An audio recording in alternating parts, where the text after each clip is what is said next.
This is the South Bank in London. 2,000 years ago, if you'd heard a human voice around here, the language would have been incomprehensible. 1,000 years ago, the English language had established its first base camp. Today, English circles the globe. It inhabits the air we breathe. What started as a guttural tribal dialect, seemingly isolated in a small island, is now the language of well over 1,000 million people around the world.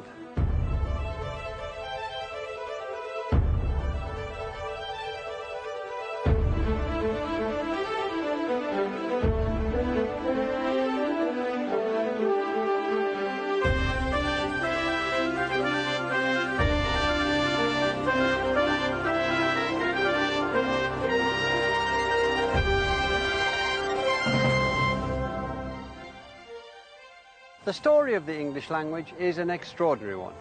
It has the characteristics of a bold and successful adventure, tenacity, luck, near extinction on more than one occasion, dazzling flexibility, and an extraordinary power to absorb. And it's still going on. New dialects, new Englishes are evolving all the time, all over the world. Successive invasions introduced, then threatened to destroy our language. Our first program tells that story. For 300 years, English was forced underground. Our second program tells how it survived and how it fought back. Our third program will tell how the English language took on the power blocks of church and state. Our fourth, how it became the language of Shakespeare. In later programs, we're going to leave these shores as English did, to tell the story of how in America, the language of one great empire became that of another.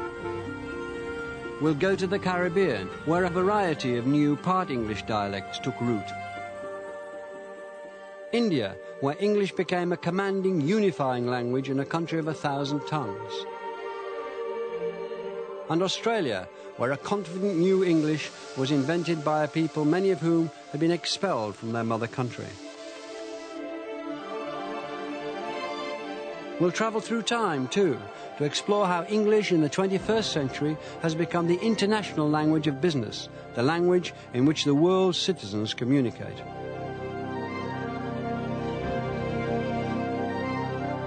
Over the last 1,500 years, these small islands have achieved much that is remarkable. But in my view, England's greatest success story of all is the English language.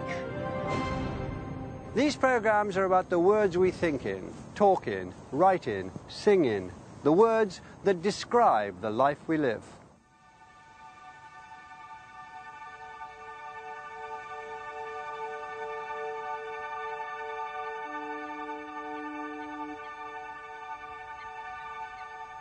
This is where we can begin, just after dawn, in a foreign country, on a flat shore by the North Sea, in what we now call the Netherlands. This is Friesland, and it's in this part of the world that we can still hear the modern language that we believe sounds closest to what the ancestor of English sounded like 1,500 years ago.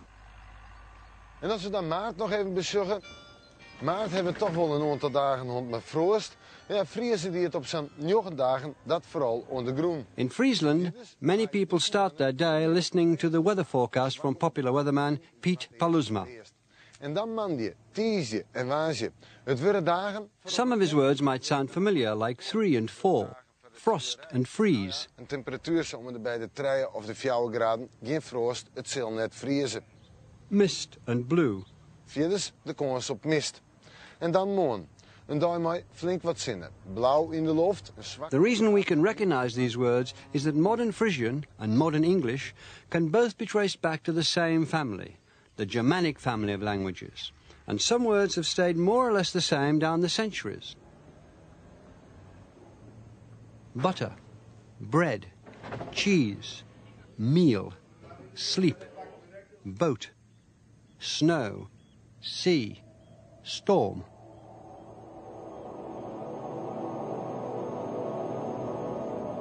The West Germanic tribes who invented these words were a warlike, adventurous people. They'd been on the move through Europe for the best part of 1,000 years and now had settlements in what we would call the lowlands of northern Europe, Holland, Germany and Denmark. But they were still greedy for land, ready to move on. This is the island of Terschelling. The English coast is about 250 miles to the southwest behind me.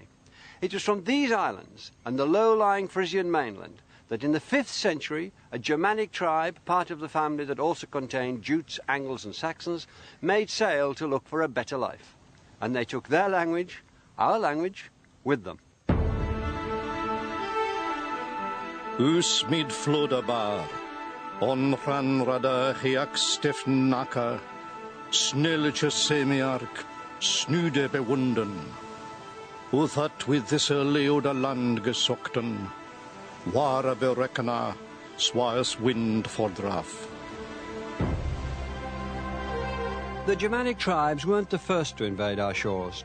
More than 500 years before, the Romans had also come by sea to impose their will. Now their empire had crumbled, and they'd abandoned these islands, leaving the native tribes, the Britons or Celts, to their fate. This is Pevensey Castle, an ancient Roman fort that used to stand on the very shoreline of the south coast. The chronicle of the period reports that in the year 491, Germanic invaders laid siege and slaughtered the Celts who'd taken refuge here. Not one of them was left alive. Other Celts did survive the invasion, 1 million or more of them in England, but they were a broken people. The clue to their fate lies in the word the Germanic tribes used to describe them. It was Wilas, a name that lives on in our modern language as Welsh. 1,500 years ago, it meant both foreigner and slave. The Celts became servants and followers, second-class citizens. The only way up was to become part of the invaders' tribes, to adopt their culture and their language. The Celts and their language were pushed to the margins. Only a handful of words from the Celtic languages survive into modern English. In the north, where I come from, we have crag, meaning rock, coombe, meaning deep valley, and dialect words like brat and brock for badger.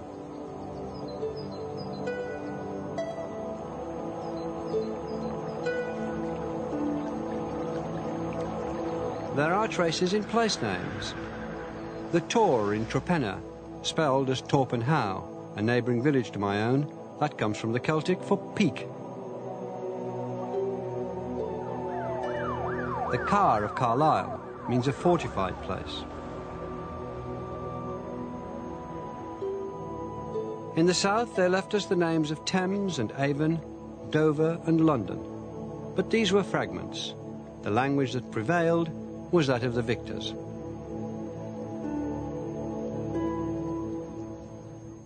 By the end of the 6th century, these Germanic tribes occupied half of mainland Britain.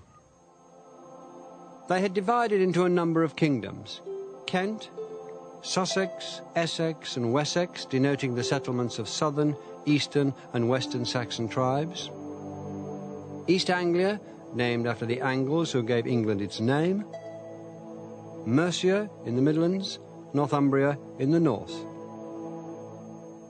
Throughout these areas, many modern place names come from that settlement, or use the words they brought. We live with them. We live in them every day.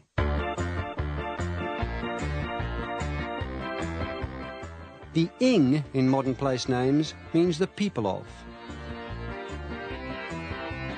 Ton, as in Wicton where I come from, means enclosure or village.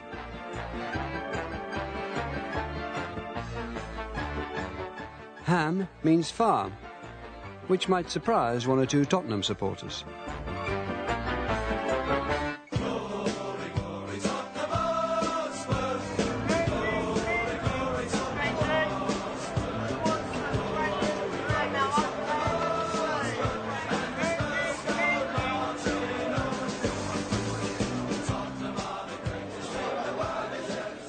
The Germanic tribes now settled around the country all spoke their own dialects. From among them would emerge one language, Anglo-Saxon or Old English, and we all speak it every day.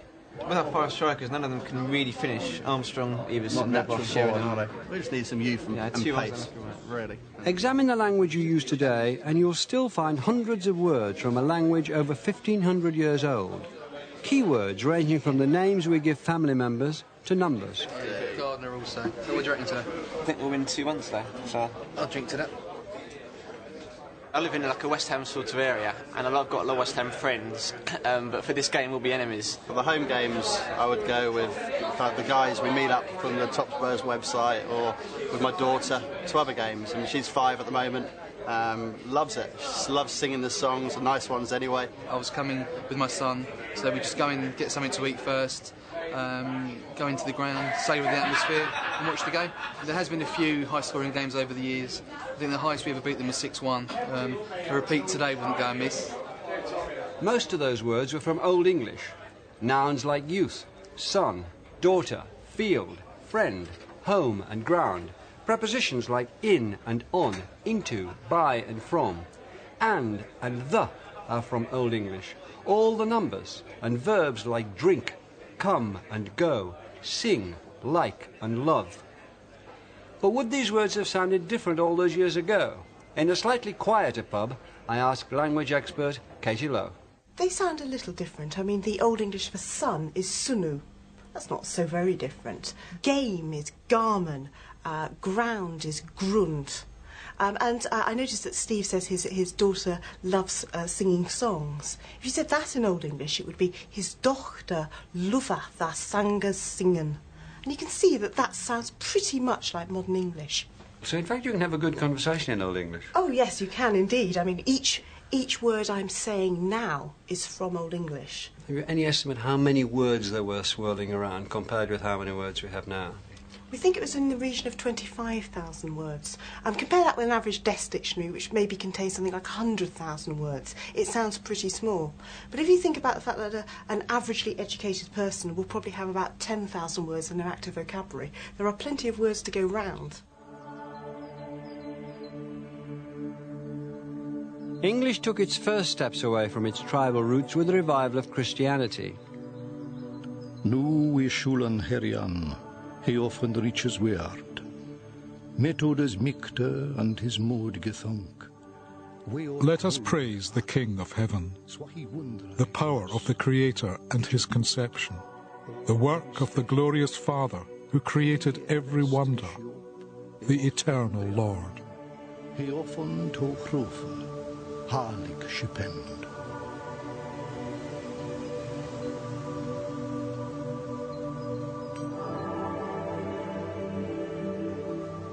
In 597, the monk and prior Augustine led a mission from Rome to Kent. Around the same time, Irish monks of the Celtic Church were establishing a presence in the north. Within a century, Christians built churches and monasteries. This is St. Paul's in Jarrow, parts of which date from the 7th century.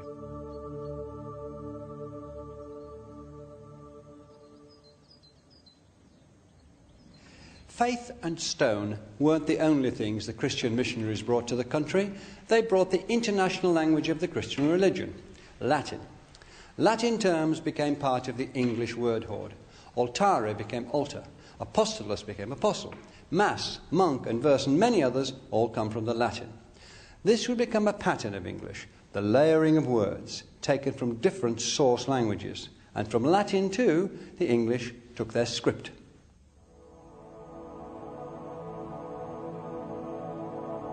The Anglo-Saxons, Frisians and Jutes, who had become the English, hadn't brought script as we know it with them, but runes.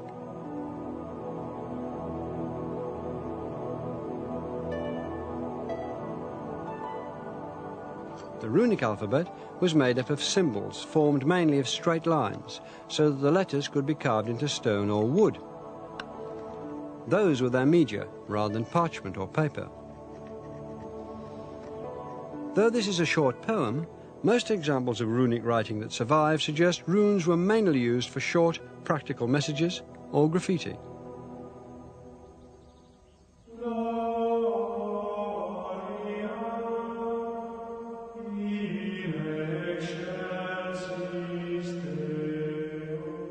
The Latin alphabet was different. With its curves and bows, it allowed words to be easily written using pen and ink onto pages of parchment or vellum, which, gathered together into a book, could be widely circulated.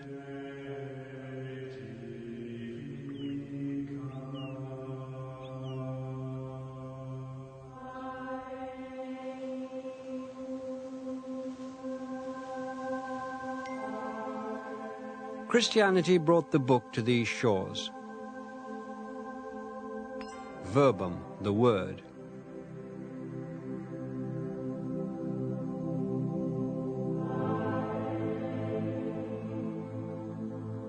Soon a native culture of scholarship began to flower, a culture based on Latin and on writing.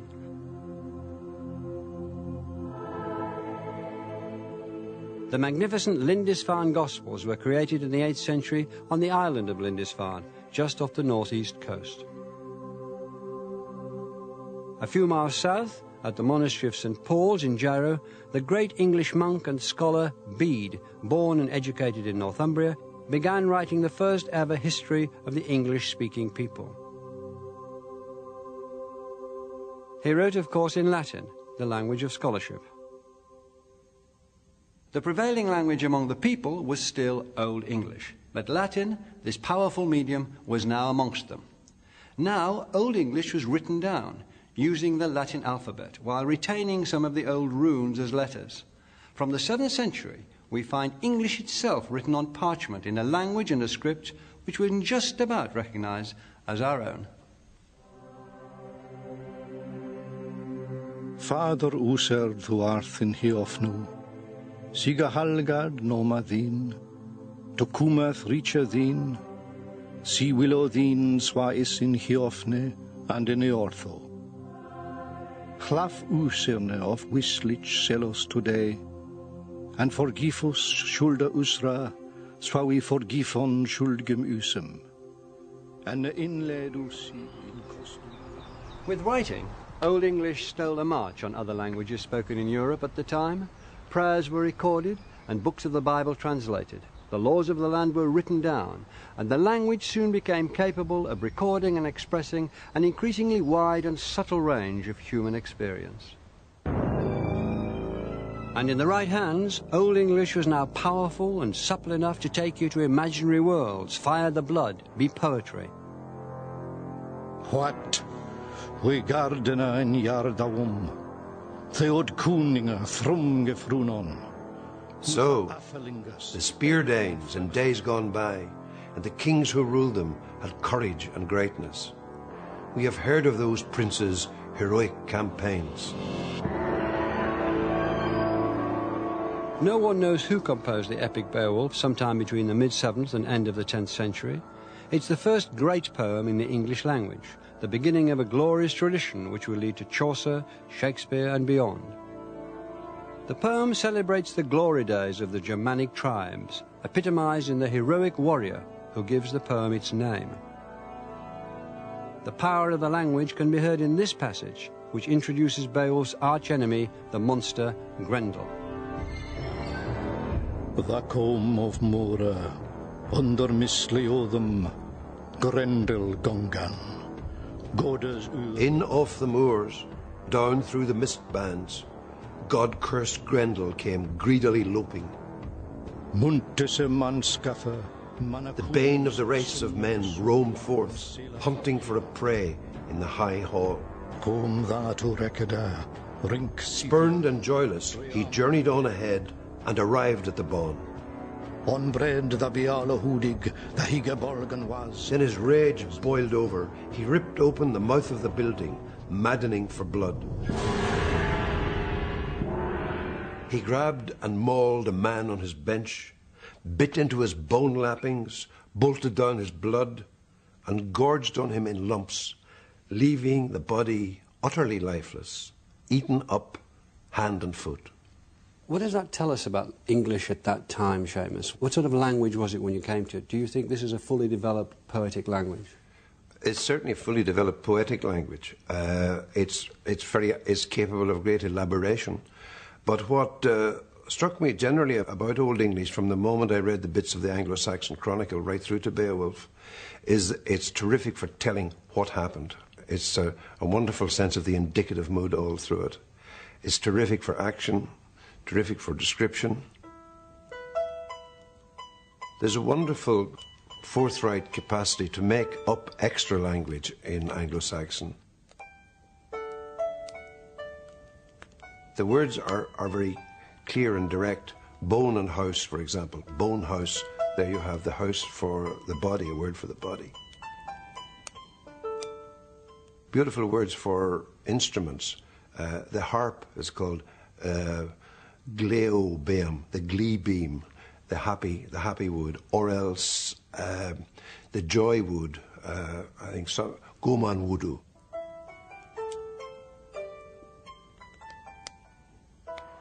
Swords or shields. The shield is the war board, weag board. That is a specific poetic energy that's in the language. The ability to make compounds, which is still in German, I guess, that gives it a great beauty. How extensive is the vocabulary? I think there are 40,000 words recorded in Beowulf. But a lot of the words repeat themselves probably this is in poetry more than in the prose. If we heard an Anglo-Saxon speaker speaking under his roof to his companion, we'd probably hear a quicker, a different, less elaborate language from Beowulf. Would you say it is very clearly written to be read aloud? It's certainly written to be read aloud. The question that agitates some scholars is whether it was written, you know. But I think the general consensus now is that by the time you get to Beowulf, you have a writer dealing with a traditional oral language. What? We gardena in Yardawum, Theod Kuninga Thrum Gefrunon, Hutha Afelingus, Ellen Fremedon. Certainly you open the book, what we gardena and Yardagum, it asks to be uttered, and there are many speeches in it, and it comes off the tongue with terrific directness, I think.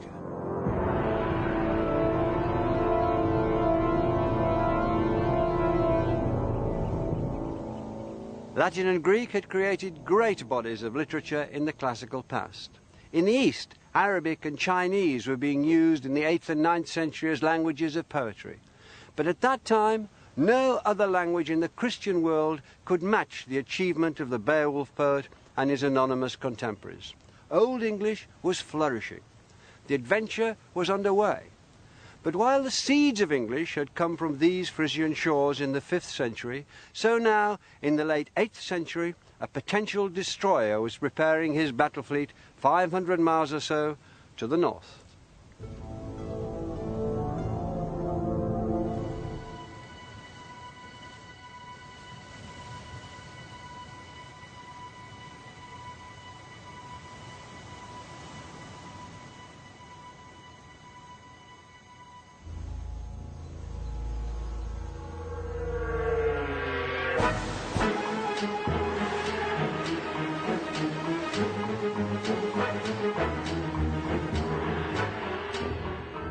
In the late 8th century, the Latin-based culture of scholarship, which had grown up in places like Lindisfarne and which had also been the cradle of Old English, faced extinction from across the sea.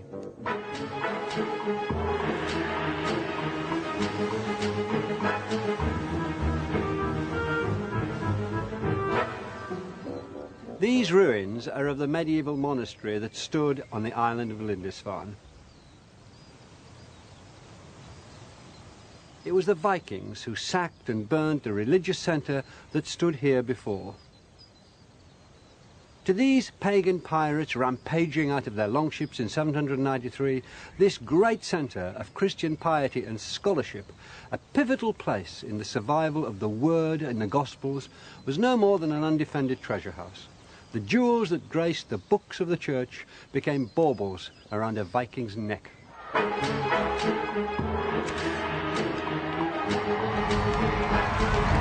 Today, the Vikings may seem romantic, reenacting their rituals a good day out. Over 12 centuries ago, their arrival was not so cheerful. To many, it seemed to signal the end for civilization.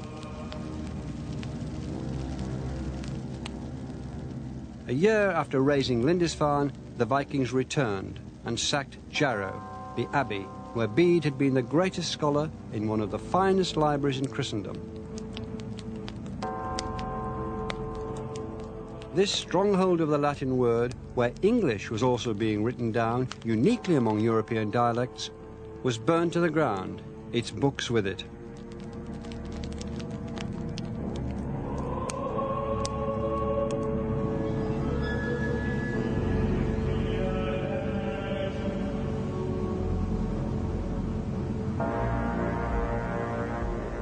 It was the start of 70 years of attack, during which the Vikings savaged this eastern half of the country.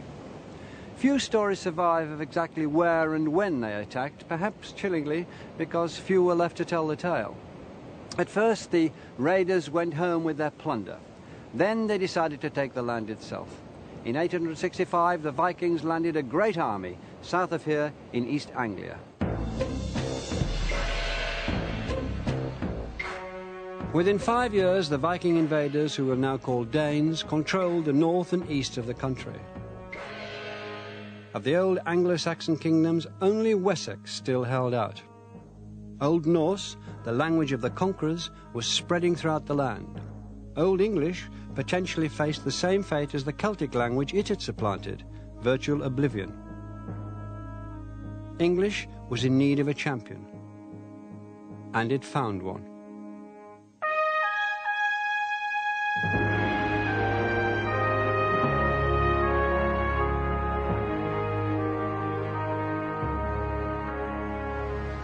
King Alfred's statue stands here in Winchester, the capital of his ancient kingdom of Wessex. He's the only monarch in our history to be known as the Great, and he's often been hailed as the saviour of England. That may be debatable, as the idea of a single unified England didn't really exist in Alfred's day. What is certain is that he was a great defender of the English language. It was the Victorians who dubbed Alfred the Great. He was one of their darlings, an English hero whose exploits were enthusiastically woven into the fabric of national myth. But he very nearly didn't make it. He'd come to the throne of Wessex within a year of the first Danish attacks in the southeast, and at first he could hardly hold them back. In 878, the Danes won what appeared to be a decisive battle at Chippenham in Wiltshire.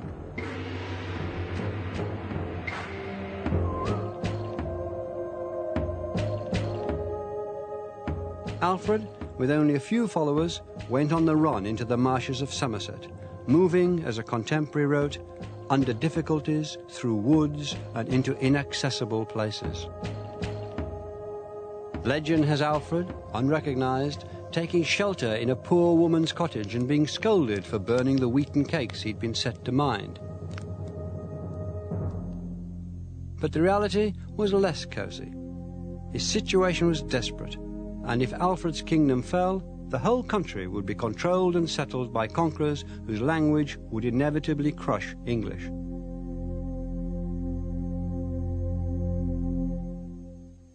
But Alfred proved to be an enterprising warrior and strategist.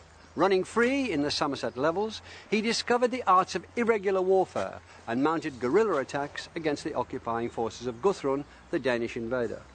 But he knew that wasn't going to be enough. For Wessex to be regained, the Danes had to be brought to battle and defeated. The fighting men of Wessex had been scattered, but in the spring of 878, Alfred sent out a call for the men of the shire fyrds, the county armies, to join him.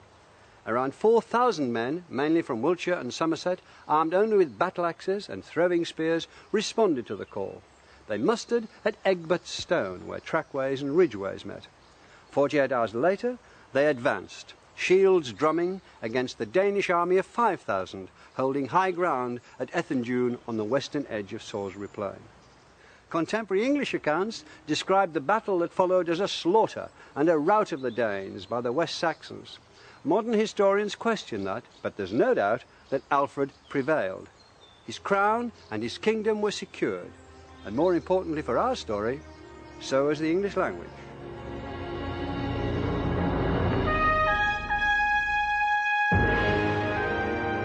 the Danes surrendered.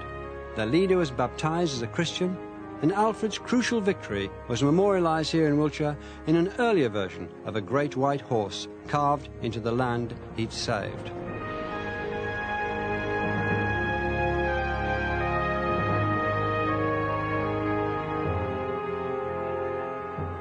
Alfred left an even more significant mark on the country. He signed a peace treaty with the Danes which established a border running up through the country from the Thames to the old Roman road of Watling Street. The land to the north and east, to be known as the Danelaw, would be under Danish rule. The land to the south and west would be for the English. No one was to cross the line unless to trade.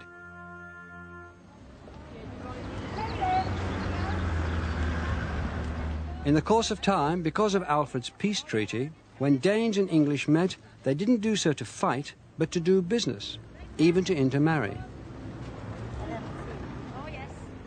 Communities mixed, and so did the languages. And English, rather than being engulfed by the Danes' language, began to absorb it. I'm in the market town of Hexham in the northeast of England. Maps of the area show just how widespread the Danish settlement was. Place names ending in "by" reveal the Danish name for farm. Thorpe denotes a village, Thwaite a portion of land.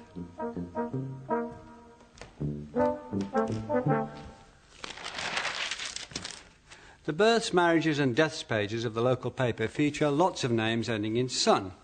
That was a Danish way of making a name by adding to the name of the father. Just on this page, I can see Harrison, Gibson, Hudson, Robson, Sanderson, Dickinson, Simpson, Dickinson again, and Watson. In school where I was just across the country, there was a Pattinson, a Johnson, a Rawlinson, and another Dixon. Outside in the street, you can see the same thing on shop signs everywhere.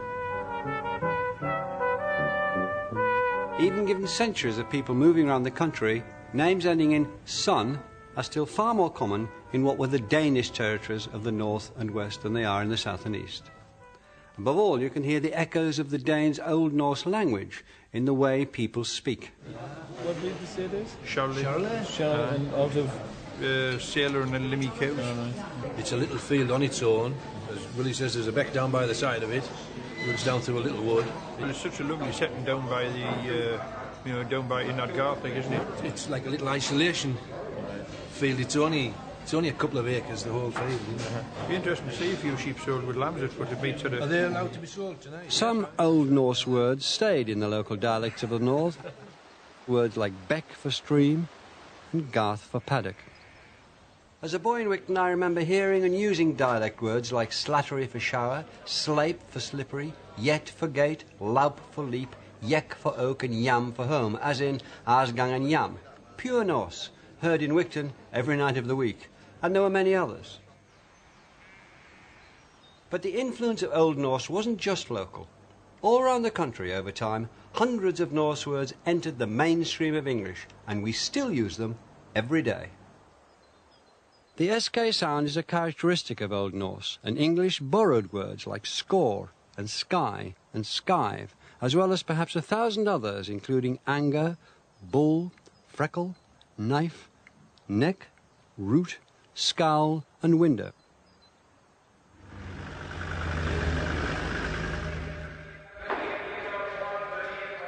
Sometimes, where both Old Norse and Old English had a word for the same thing, both words lived on in English, each taking on a slightly different meaning. Where Old English said craft, Old Norse said skill. For in English hide, the Norse said skin. In Old English you were sick, in Norse you were ill.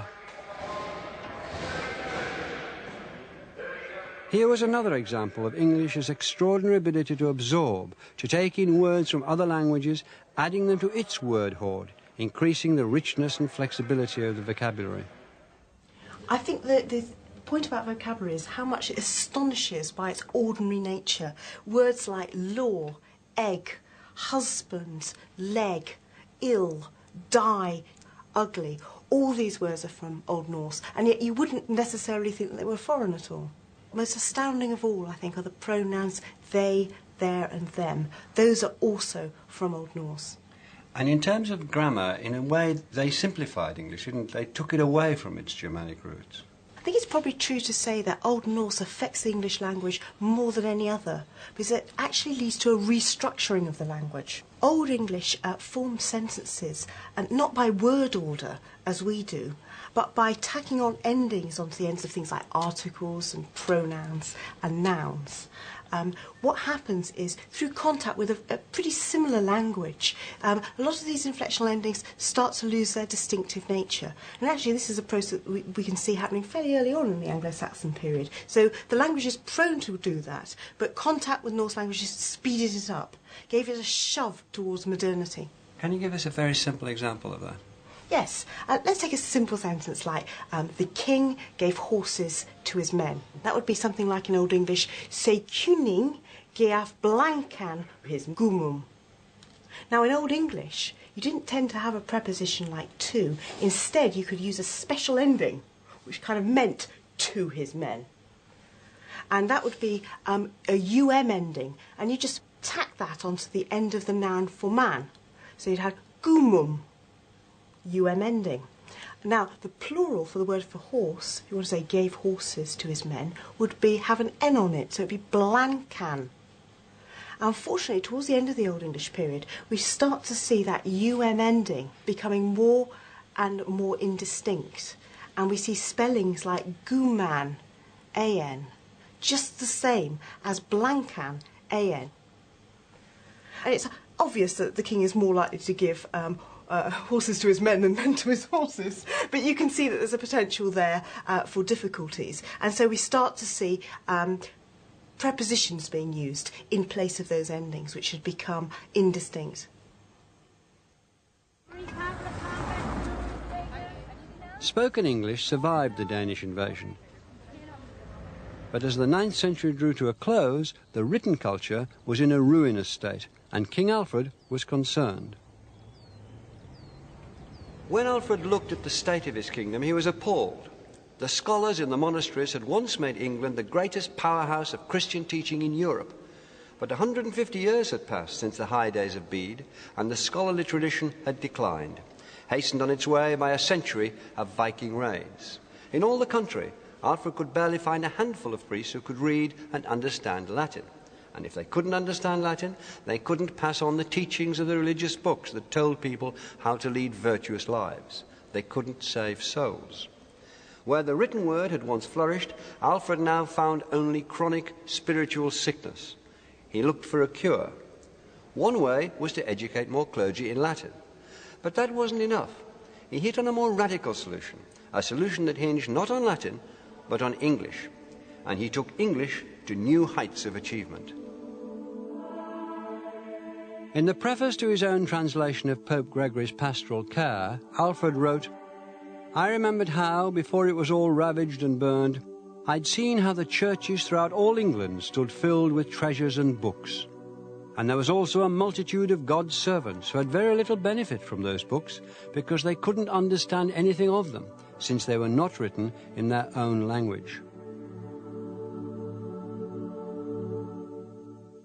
Their own language was, of course, English.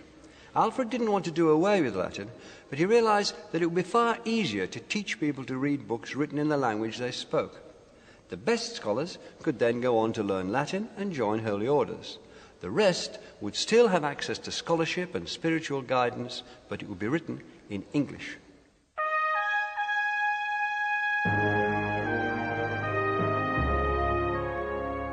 Here, in his capital city of Winchester, Alfred drew up a plan. It was an extraordinarily imaginative project to promote literacy and restore the English language.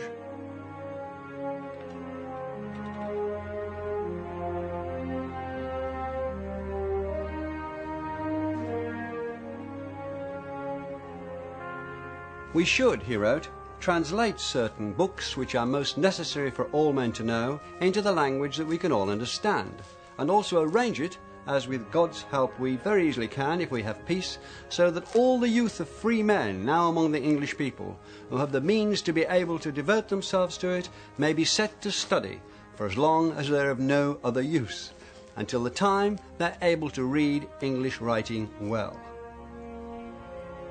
Alfred had 5 books of religious instruction, philosophy and history translated from Latin into English, a laborious and costly undertaking. Copies were sent out to the 12 bishops of his kingdom for their wisdom to be spread as widely as possible. To each bishop, to emphasize the importance and value of the project, Alfred sent a costly pointer used to underline the text. This is the Alfred jewel. Many historians believe that it formed the head of one of those pointers. Crafted in crystal, enamel and gold, it was discovered in 1693 in Somerset and is now on show at the Ashmolean Museum in Oxford. It's inscribed, "Alfred had me made," in English. Alfred the Great had made the English language the jewel in his crown.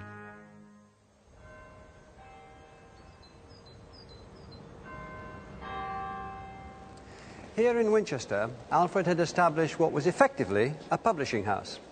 Other projects he undertook included the commissioning of the Anglo-Saxon Chronicle, detailing hundreds of years of history. Alfred died in 899. One of his legacies was an English language which was more prestigious and widely read than ever before. There was nothing to compare with this range of written vernacular, history, philosophy, poetry, anywhere else in mainland Europe.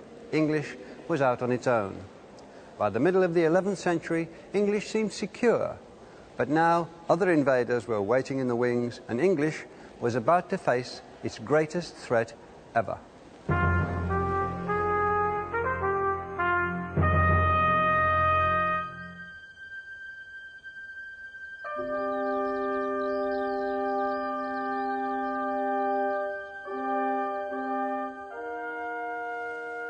This place, the old Roman fort at Pevensey, was a fateful one for the English language. It was here, among other places, that the Frisians and other Germanic tribes had made landfall in the 5th century and introduced their own language.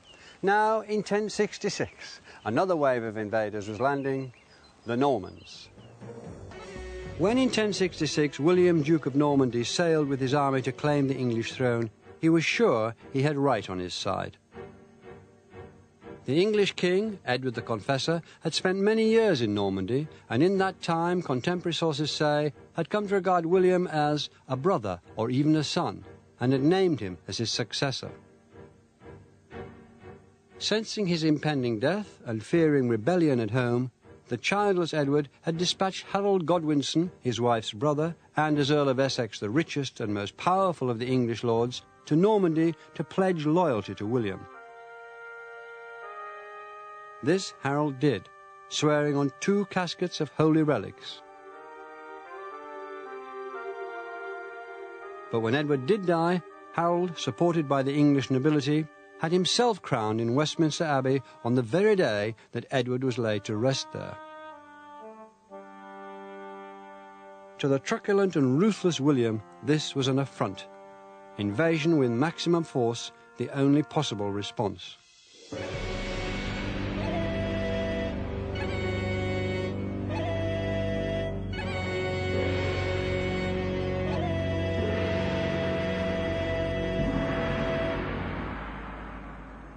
The armies met here, near Hastings.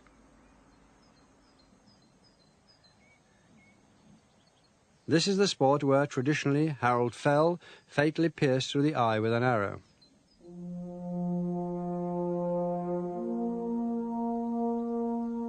The site was later named after the engagement, but it's named not with an English word, like fight, but with a word from the language of the Norman victors, battle.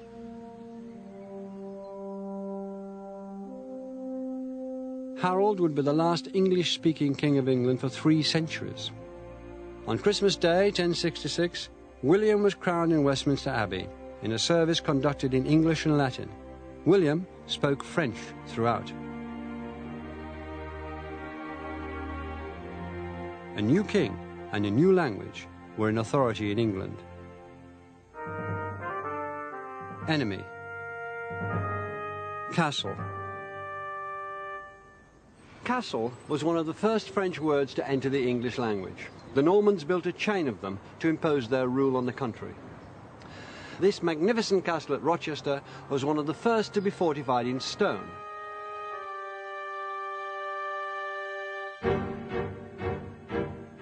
By blood, the Normans were from the same stock as the Norsemen who'd invaded in earlier centuries, but they no longer spoke a Germanic language, rather what we'd call Old French, which had grown from Latin roots. Many of the words they spoke would have been very strange to the native English, but would quickly become unpleasantly familiar. Our words, army, archer, soldier, garrison and guard, all come from the conquering Norman French. French was the language that spelled out the architecture of the new social order: crown, throne and court, duke, baron and nobility, peasant, vassal, servant. The word govern comes from French, as do liberty, authority, obedience and traitor. The Normans took the law into their own hands. Felony, arrest, warrant, justice, judge and jury all come from French. And so do accuse, acquit, sentence, condemn, prison and jail. It's been estimated that in the 3 centuries after the conquest, about 10,000 French words colonized the English language. They didn't all come in immediately, but the conquest opened a conduit of French vocabulary that's remained open, on and off, ever since. Today, French words are all around us. City, market, porter. Here we are, look, one fabulous salmon, weighs about 14 pounds. It is a fabulous fish. We've got some fabulous mackerel, they've come up from Aberdeen. Next to them are the oysters, they come from the Essex coast. Sole. Pork, sausage, bacon. Nice bit of fruit, bit of oranges, bit juicy lemons. Grape, tart, biscuit, sugar. Cream. Fry. Vinegar. Nearly 500 words dealing with food, cooking and eating alone entered English from French, just a fraction of the imports which would enrich the English word hoard in the centuries after the Norman conquest.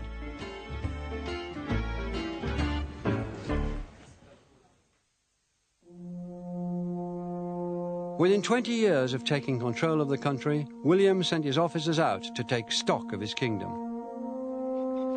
The monks of Peterborough, who were still recording the events of history in English in the Anglo-Saxon Chronicle, noted disapprovingly that not one piece of land escaped the survey, not even an ox or a cow or a pig.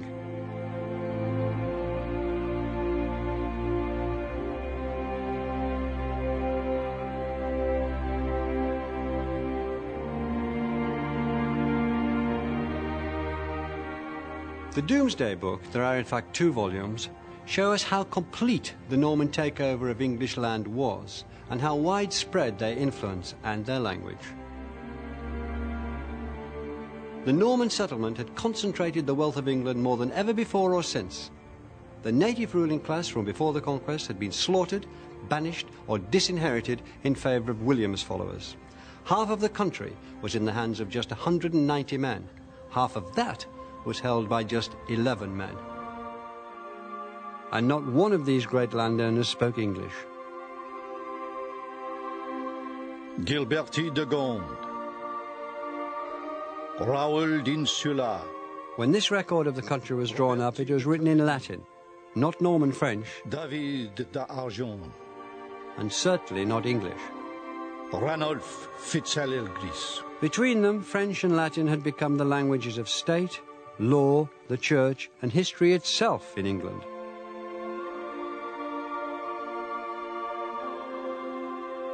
The writing of English became increasingly rare.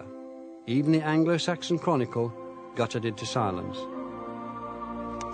What we gardena in Yardawum, Theod Kuninga Thrung.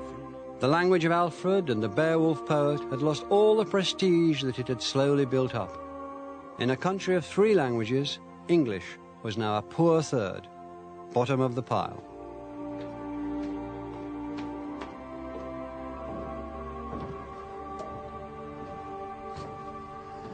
The English language had been forced underground. It would take 300 years for it to re-emerge, and when it did, it would have changed dramatically.